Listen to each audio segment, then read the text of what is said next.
নমস্কাৰ, মোৰ নাম শ্ৰী বিতু গগৈ। মই মৰাণ ই ৰিক্সা মালিক সন্থাৰ ছেক্ৰেটাৰী। তো মৰাণ ই ৰিক্সা মালিক সন্থাৰ ছেক্ৰেটাৰীৰ তৰফৰ পৰা দুটামান কথা আমি ক'ব বিচাৰিছিলোঁ। কিছুদিনৰ আগত আমাৰ অকণদায়ে সুধিছিলে যে মৰাণত ই ৰিক্সা কিমান আছে।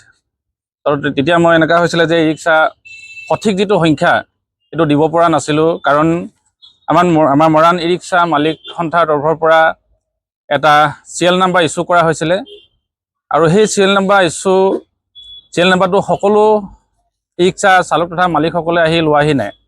তো সেইকাৰণে মই সঠিক সংখ্যাটো দিব পৰা নাছিলোঁ। তো সেইকাৰণে আজি প্ৰেছ মিটটো দিবলৈ বাধ্য হ'লোঁ, কাৰণ সেই যান জঁটৰ সমস্যাটো যথেষ্ট হৈছে, কাৰণ সেইখিনি আমি কণ্ট্ৰল কৰিব পৰা অকণ দিগদাৰ হয়। সমস্যা এটা আছিলে ৰিক্সা।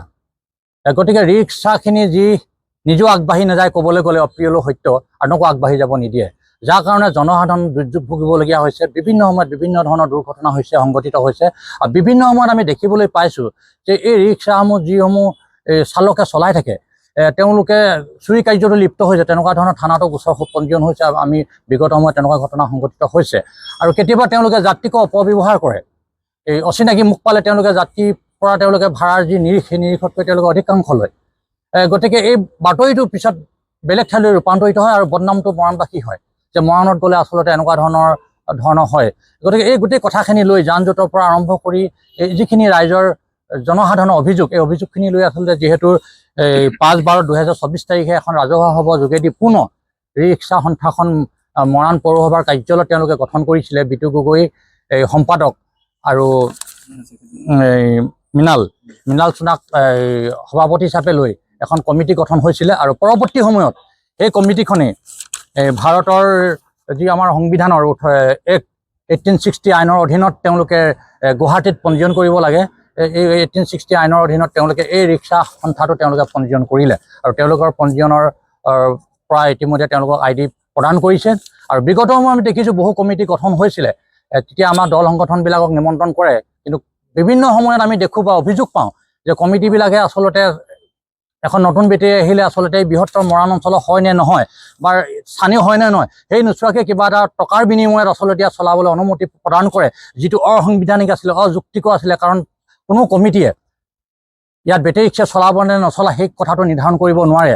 আজিও যদি ৰিক্সা সন্থা গঠন হৈছে 1860 এক্টৰ মতে, তেওঁলোকেও ইয়াত চলাব নে নচলা এই পঞ্জীয়নটোও অনুমতি দিব নোৱাৰে। ইয়াৰ কাৰণে স্থানীয় প্ৰশাসন আছে, পৌৰসভা আছে, আৰু পঞ্চায়ত আছে। ইতিমধ্যে ইয়াৰ ওপৰত নিৰ্দিষ্ট কিছুমান নীতি নিয়ম পৌৰসভা আৰু পঞ্চায়তৰ পৰা নিৰ্ধাৰণ কৰিব।